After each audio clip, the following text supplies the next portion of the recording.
So, I had a conversation with someone about biases, and I said oftentimes people are just uncomfortable with talking about their biases because I think it makes them feel guilty about how they've shown up in other people's lives. And I said, it's really hard to kind of remove yourself from any biases because that would just kind of take away you being a human and imperfect. The biggest thing is you actually identifying how come you have that bias, right?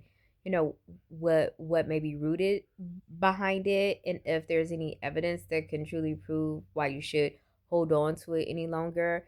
And Toni Morrison, I love her down. Like, that woman, not only just an incredible writer, but a speaker. Like, if you watch some of her interviews, she talks about like stereotypes and prejudice and racism and all those things. And I mean, she's just incredible in all of her works. And she talks a little bit about, something in that sense about how, like, a lot of times, like, issues of racism or the prejudice and biases and stereotypes that people hold on, they tend to recategorize it rather than letting go of the actual stereotype and the bias and things of that nature.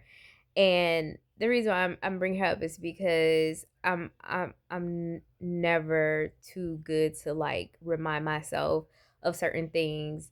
But this is one that I do kind of hold on to, and I think it's because anytime I've had these interactions, it has been really, really hard. So one of the bias I have is that I don't help men. And I want to give a clear understanding about that, meaning there's a difference between in my personal life endeavors versus my professional life. My professional life, that will come with a particular rhetoric and measurement based on the way that they show up in a session, the way that they, communicate, and what's appropriate. That will determine if I would be working with them as a clinician, and I have a right to do that. And I don't know why people may be thinking clinicians don't have rights and we don't have ethics and things of that nature to protect ourselves, but like, no, we do. And if you are inappropriate for working with me, or if I don't think that it's good fit, then yeah, I can refer you. Like, I don't know why people think that.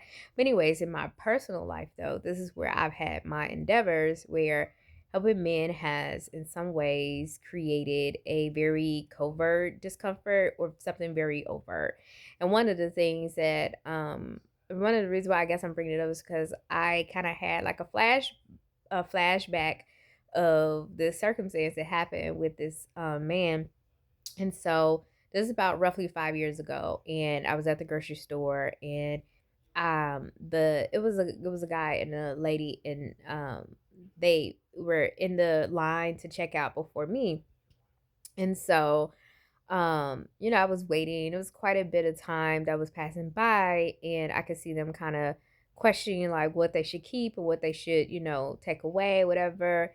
And I just kind of picked up on it, and I was like, excuse me. I said, "Hey, you know, if you like, I'll go ahead and pay the difference of whatever it is, and that way we all can, get out of here."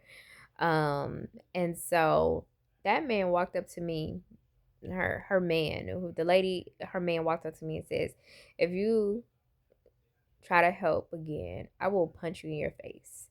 And I'm sitting here, I'm just standing there because I had to kind of like take that, because I'm like, one, he probably would knock me out and disfigure me or whatever. And, there was a man behind me.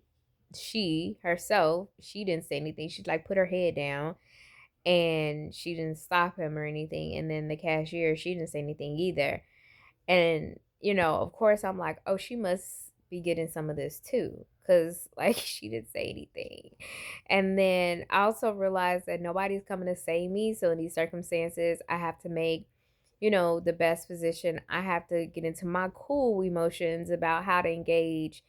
And I mean, this is one of a few incidents that I've had with men when it comes to like personal things, like helping, with something, or stopping me like, hey, do you have blah, blah, blah. I've just had to like say no or try to completely ignore. And in that moment with that guy, it really hit me on how, like, some people like have things going on, and th- the way that they may be calculating their mind and their own inhibitions. um i don't I don't need to put myself at harm and danger because of that. And while it could be a woman too, let's be clear, because I don't ever want to pose this idea that only men are like that. But my interactions have been with men in that way.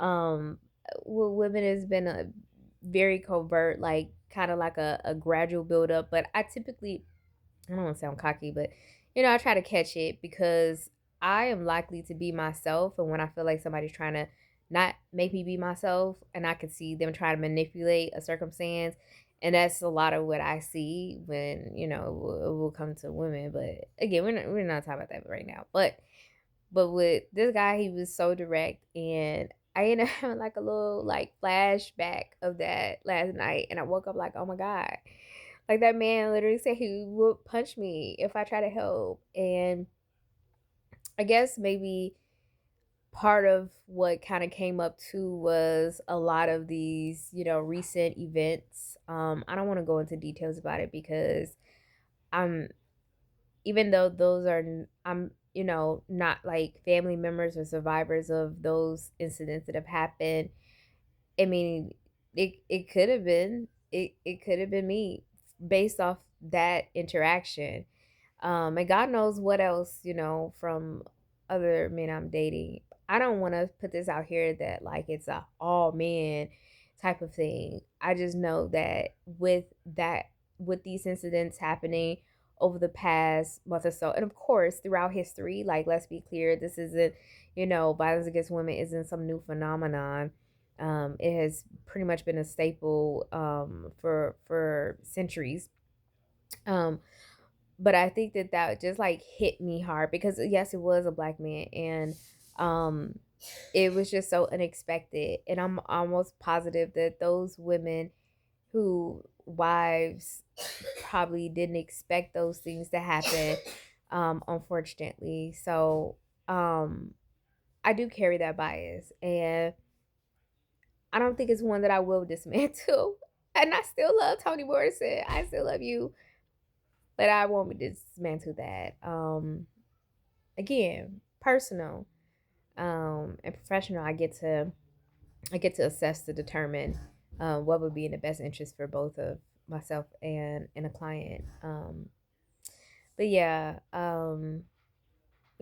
it's been a rough couple of weeks, and I think that it is okay for people, even though you're not directly connected to those women. I have the sympathy. I can relate and I can empathize with the surviving family members in some capacity. So, um, I'm not telling anyone what to do, but I'm saying for me, I've learned it doesn't work for me to help men.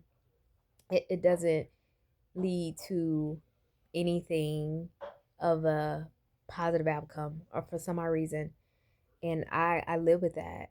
And so I'm sure you can judge me. I'm sure you kids say God knows whatever. And I'm okay with that. I am actually very okay with that.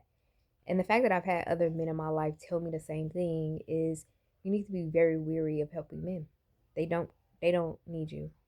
And so um yeah, just some thoughts, a rant.